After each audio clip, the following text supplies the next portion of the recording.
ജാമ്യം ലഭിച്ച ഞങ്ങൾ വീടുകളിലേക്ക് പോവുകയല്ല, തിരികെ സമരപ്പന്തലിലേക്ക് പോവുകയാണ്. സമരം ശക്തിപ്പെടുത്തുവാൻ തന്നെയാണ് തീരുമാനം. ഇന്ന് വെളുപ്പാൻ കാലത്ത് ജാമ്യം ലഭിച്ച മൂവാറ്റുപുഴ MLA മാത്യു കുഴൽനാടന്റെ വാക്കുകളാണിത്. ജനങ്ങൾക്ക് വേണ്ടി ജനങ്ങളോടൊപ്പം ജനകീയ സമരത്തിൽ നിന്നതിന്റെ പേരിൽ ഒരു MLAയും ഉത്തരവാദിത്തപ്പെട്ട പ്രതിപക്ഷ പാർട്ടിയുടെ DCC പ്രസിഡന്റിനെയും പോലീസ് ഗുണ്ടായിസം കാണിച്ച് അറസ്റ്റ് ചെയ്തു കൊണ്ടുപോയി എന്ന് തന്നെയാണ് ആരോപണം. സമരപ്പന്തലിലൂടെ വിളിച്ചാൽ വെളിപ്പുറത്തെത്തുന്ന MLAയെയും DCC പ്രസിഡന്റിനെയും ഒക്കെ ഇത്തരത്തിൽ പോലീസുകാരെ കൊണ്ട് ഗുണ്ടകളെ അറസ്റ്റ് ചെയ്യുന്ന രീതിയിൽ അറസ്റ്റ് ചെയ്ത് നീക്കുന്നതിലൂടെ സർക്കാർ നൽകുന്ന സന്ദേശം എന്താണ്? പ്രതിപക്ഷ പാർട്ടി നേതാക്കന്മാർ, MLAമാർ, DCC പ്രസിഡന്റ് അടക്കമുള്ളവർ പ്രതിഷേധിച്ചത് എന്തിനു വേണ്ടിയായിരുന്നു? ഒരു കാട്ടാനയുടെ ചവിട്ടേറ്റു മരിച്ച ഇന്ദിര എന്ന സ്ത്രീയുടെ മൃതശരീരവുമായി അവരുടെ വീട്ടുകാർ, നാട്ടുകാർ പ്രതിഷേധിക്കുമ്പോൾ ഒപ്പം നിൽക്കാനല്ലാതെ പ്രതിപക്ഷ പാർട്ടികൾക്ക് കൈയും കെട്ടി നോക്കിയിരിക്കുവാൻ സാധിക്കുമോ? നമ്മൾ കണ്ടതാണ് വയനാട്ടിൽ ആനപ്പേടിയിൽ, കടുവപ്പേടിയിൽ, പുലിപ്പേടിയിൽ വെന്തുരുകുന്ന ഒരു കൂട്ടം ജനങ്ങളുടെ പ്രതിഷേധം നമ്മൾ കണ്ടതാണ്. സർക്കാരിനെതിരെ, രാഷ്ട്രീയക്കാർക്കെതിരെ, നേതാക്കന്മാർക്കെതിരെ വയനാട്ടിൽ പുൽപ്പള്ളിയിൽ ജനങ്ങൾ ഒന്നടങ്കം രംഗത്തിറങ്ങിയപ്പോൾ പോലീസിന് കൈയും കെട്ടി നോക്കി നിൽക്കേണ്ടുന്ന അവസ്ഥ നമ്മൾ കണ്ടു. വന്യജീവികൾ നാട്ടിലേക്ക് ഇറങ്ങി നാട്ടുകാരെ കടിച്ചു ചീന്തുന്ന അവസ്ഥയിലേക്ക് കേരളം മാറിയിരിക്കുന്നു.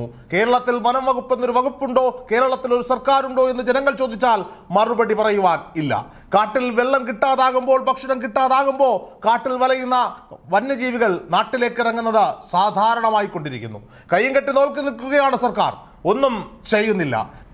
വന്യമൃഗങ്ങൾ നാട്ടിലേക്ക് ഇറങ്ങുമ്പോൾ ഈ സർക്കാർ എന്താണ് ചെയ്യേണ്ടത് എന്ന് ക്യാപ്സൂളുകൾ ഇറക്കുന്നവരോട് പറയുവാനുണ്ട്. നിങ്ങൾ നോക്കണം തമിഴ്നാട്ടിലേക്ക്. പലവരും പറഞ്ഞതാണ്, തമിഴ്നാട്ടിലെ വനാന്തരങ്ങളിൽ ടാങ്കർ ലോറികളിലും പൈപ്പ് ലൈനുകളിലും വെള്ളമെത്തിച്ച്, കുടിവെള്ളമെത്തിച്ച്, ഭക്ഷണം എത്തിച്ച് വന്യജീവികൾ നാട്ടിലേക്ക് ഇറങ്ങാതെ സംരക്ഷിക്കുന്നുണ്ട് തമിഴ്നാട് സർക്കാർ. കിലോമീറ്ററുകൾക്ക് അപ്പുറം മാത്രമാണത്. പക്ഷേ നമ്മുടെ നാട്ടിലോ വനം വകുപ്പ് കയ്യും കെട്ടി നോക്കി നിൽക്കുകയാണ്, ഒന്നുമേ ചെയ്യുന്നില്ല. അവർ ഈ പറയപ്പെടുന്ന വന്യജീവികൾ നാട്ടിലേക്ക് ഇറങ്ങുന്നു, ഇന്ദിരയെ പോലെയുള്ള അമ്മമാരെ ചവിട്ടി മെതിക്കുന്നു. അതെല്ലാം കണ്ടുകൊണ്ട് നോക്കി നിൽക്കുവാൻ എത്ര കാലം ഒരു പ്രതിപക്ഷ പാർട്ടിക്കോ ഭരണപക്ഷ പാർട്ടിക്കോ ഈ നാട്ടിൽ പൊതുപ്രവർത്തനം നടത്തുന്ന ആർക്കെങ്കിലുമൊക്കെയോ സാധിക്കും? സർക്കാരിനെതിരെ ഉയരുന്ന ഗുരുതരകരമായ ആരോപണങ്ങൾക്ക് മറുപടി പറയുവാനില്ലാതെ വാമൂടി നിൽക്കേണ്ടുന്ന, കൈകെട്ടി ഓച്ചാനിച്ച് നിൽക്കേണ്ടുന്ന സാഹചര്യത്തിൽ ഇത്തരം സംഭവങ്ങൾ ഉണ്ടാകുമ്പോൾ വാർത്താ മാധ്യമങ്ങളുടെ ശ്രദ്ധയെ അങ്ങോട്ടേക്ക് തിരിച്ചുവിടുവാൻ വേണ്ടി പ്രതിപക്ഷ MLAമാരെ, പ്രതിപക്ഷ നേതാക്കന്മാരെ അറസ്റ്റ് ചെയ്ത് നീക്കുന്നതാണോ പിണറായി പോലീസിന്റെ പുതിയ തന്ത്രം?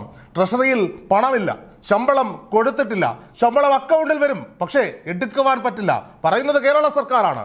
ആ കേരള സർക്കാരിന്റെ ദാസന്മാരായ പോലീസുകാരോട് ഇന്നലെ സമരപ്പന്തലിൽ വെച്ച്, സമരവേദിയിൽ വെച്ച് ഷോ കാണിച്ചപ്പോ എറണാകുളത്തെ DCC പ്രസിഡന്റ് ഒരു ചോദ്യം ചോദിച്ചു, ശമ്പളം കിട്ടിയോടാ തെണ്ടി നിനക്കൊക്കെ എന്ന്. ആ തെണ്ടി പ്രയോഗത്തോടൊട്ടും യോജിക്കുവാൻ കഴിയില്ലെങ്കിലും ഷിയാസ് ചോദിച്ച ചോദ്യത്തിന് ഒരുപാട് കാമ്പുകൾ ഉണ്ട് താനും. ശമ്പളം ലഭിക്കാതെ മാനസികമായി തകർന്നു നിൽക്കുന്ന പോലീസുകാരുടെ ബക്കറ്റ് കേരളം മാത്രമല്ലായിരുന്നു അത്. പകരം സർക്കാരിന്റെ തിട്ടൂരവും വാങ്ങിക്കൊണ്ട് സാധാരണക്കാരന്റെ നെഞ്ചത്തേക്ക് പ്രതിഷേധിക്കാൻ വരുന്നവന്റെ കണ്ണീരിന്റെ വിലയറിയാതെ മൃതദേഹവുമായി പ്രതിഷേധിക്കുമ്പോൾ അവരെ വലിച്ചിഴച്ചു കൊണ്ടുപോകുന്നത് കണ്ടു നിൽക്കുവാൻ കഴിയാത്തൊരു നേതാവിന്റെ രോദനം, പ്രതിഷേധം തന്നെയായിരുന്നു പോലീസുകാരോട് ഉണ്ടായത്.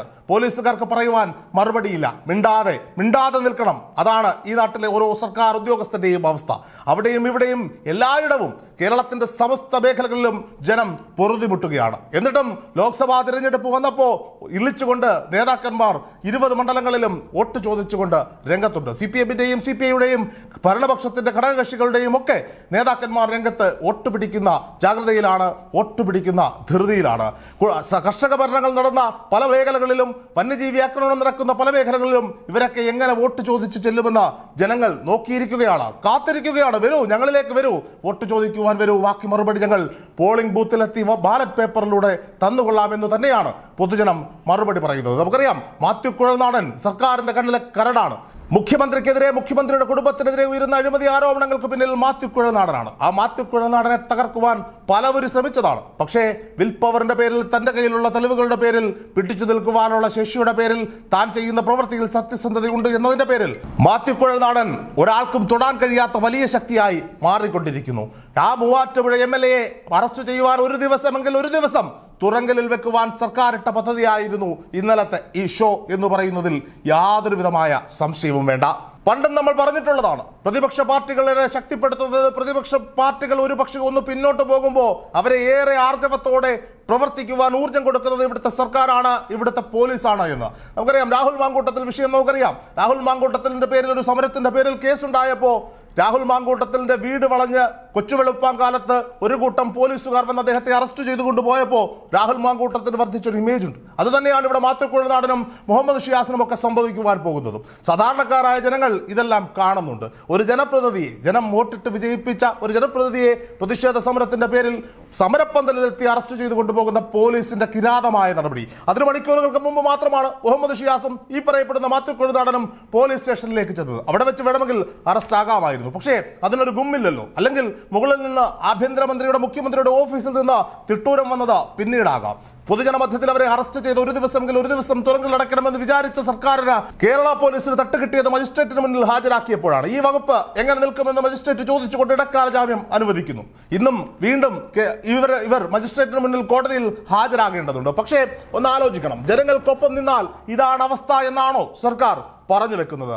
ഈ നാട്ടിൽ വോട്ടിട്ട് തിരഞ്ഞെടുക്കപ്പെട്ട ജനപ്രതിനിധിക്കും പ്രതിപക്ഷ പാർട്ടിയുടെ ജില്ലാ അധ്യക്ഷനും ഇതാണ് ഗതിയെങ്കിൽ പ്രതിഷേധത്തിനായി ഇറങ്ങുന്ന ഇവിടുത്തെ സാധാരണക്കാരന്റെ ഗതി എന്തായിരിക്കും? ചോദിക്കാതിരിക്കുവാൻ സാധിക്കുന്നില്ല. എന്ത് സന്ദേശമാണ് കേരള പോലീസിന്റെ ഈ പ്രവർത്തനങ്ങളിലൂടെ കേരള സർക്കാർ ജനങ്ങൾക്ക് മുന്നിലേക്ക് വെക്കുന്നത്? എന്തിനു വേണ്ടിയാണ് അവർ രംഗത്തേക്ക് ഇറങ്ങിയത്, സമരമുഖത്തേക്ക് ഇറങ്ങിയത് എന്നെങ്കിലും നിങ്ങൾ ചിന്തിക്കണ്ടേ? ഒരു സാധാരണ വീട്ടമ്മയായ ഒരു അമ്മ ആടിനെ കെട്ടാൻ പോയപ്പോൾ കാട്ടാന ഇറങ്ങി ചവിട്ടിക്കൊന്നിരിക്കുന്നു. അതിനെതിരെ പ്രതിഷേധവുമായി അവരുടെ ബന്ധുക്കൾ, അവരുടെ നാട്ടുകാർ ഇറങ്ങുമ്പോൾ അവർക്കൊപ്പം നിൽക്കേണ്ടത് ഉത്തരവാദിത്തപ്പെട്ട രാഷ്ട്രീയ പാർട്ടിയുടെ ഉത്തരവാദിത്തം തന്നെയാണ്. ഭരിക്കുന്നത് ഞങ്ങളുടെ സർക്കാരാണ് എന്ന് പറഞ്ഞുകൊണ്ട് മാറി നിൽക്കുവാൻ CPM-നോ DYFI-ക്കോ സാധിച്ചു എന്ന് വരില്ല, BJP-ക്കോ RSS-കാർക്കോ സാധിച്ചു എന്ന് വരില്ല. പക്ഷേ അങ്ങനെയൊക്കെ സംഭവിച്ചുകൊണ്ടിരിക്കുന്നു. അവർക്കൊപ്പം നിൽക്കാൻ, ജനങ്ങൾക്കൊപ്പം നിൽക്കുവാൻ ഒരു ഉത്തരവാദിത്തപ്പെട്ട രാഷ്ട്രീയ പാർട്ടിയും ഇല്ലാത്ത അവസ്ഥയിലേക്ക് പോകുന്നു. മാത്യു കുഴൽനാടനെയും മുഹമ്മദ് ഷിയാസിനെയും അറസ്റ്റ് ചെയ്തതിന് ശേഷം കണ്ടതെന്താണ്? തിരുവനന്തപുരത്ത് സമരം ശക്തിപ്പെടുത്തുന്നു. പ്രതിപക്ഷ നേതാവിന്റെ നേതൃത്വത്തിൽ തിരുവനന്തപുരത്തും മുൻ പ്രതിപക്ഷ നേതാവിന്റെ നേതൃത്വത്തിൽ കോതമംഗലത്തും സമരം വീണ്ടും ശക്തമാകുന്ന അവസ്ഥയാണ് നമ്മൾ കണ്ടത്. നേതാക്കന്മാരോട് എങ്ങനെ പെരുമാറുന്നോ അത് നോക്കിയിട്ട് ഇന്ന് മുതൽ സമരത്തിന്റെ രീതി മാറും എന്നാണ് യൂത്ത് കോൺഗ്രസിന്റെ സംസ്ഥാന അധ്യക്ഷൻ പറയുന്നത്. രാഹുൽ മാങ്കൂട്ടത്തിൽ ഇത്ര കൂടി പറഞ്ഞു വെക്കുന്നു.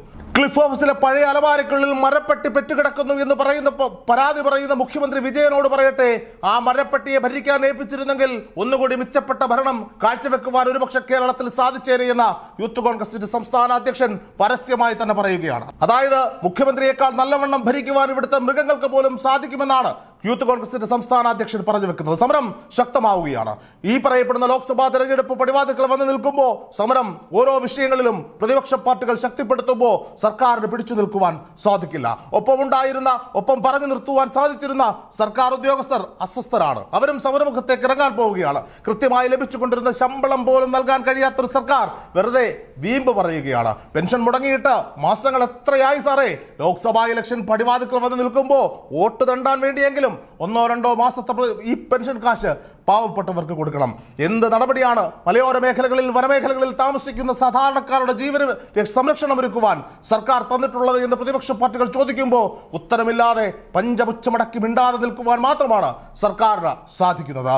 കോളേജുകളിൽ, കലാലയങ്ങളിൽ നിങ്ങളുടെ പാർട്ടി നേതാക്കന്മാരുടെ അടിയേറ്റ് തൊഴിയേറ്റ് പാവപ്പെട്ട വിദ്യാർത്ഥികൾ ചത്തുവീഴുന്ന ഒരു കാലഘട്ടത്തിലൂടെ ജീവിക്കുന്ന നമ്മൾ ഓരോരുത്തരും കണ്ടുകൊണ്ടിരിക്കുകയാണ്. തൊഴിലാളി വർഗ പാർട്ടി എന്ന് അവകാശപ്പെടുന്ന നിങ്ങളുടെ പാർട്ടി ഭരിക്കുമ്പോൾ ഈ നാട്ടിൽ അഴിഞ്ഞാടുന്ന അരാജകത്വം ജനങ്ങൾ കാണുന്നുണ്ട്. ഈ പ്രവർത്തനങ്ങളെല്ലാം തന്നെ വരുന്ന ലോക്സഭാ തെരഞ്ഞെടുപ്പിൽ പ്രതിഫലിക്കുമെന്ന കാര്യത്തിൽ യാതൊരുവിധമായ സംശയവും വേണ്ട.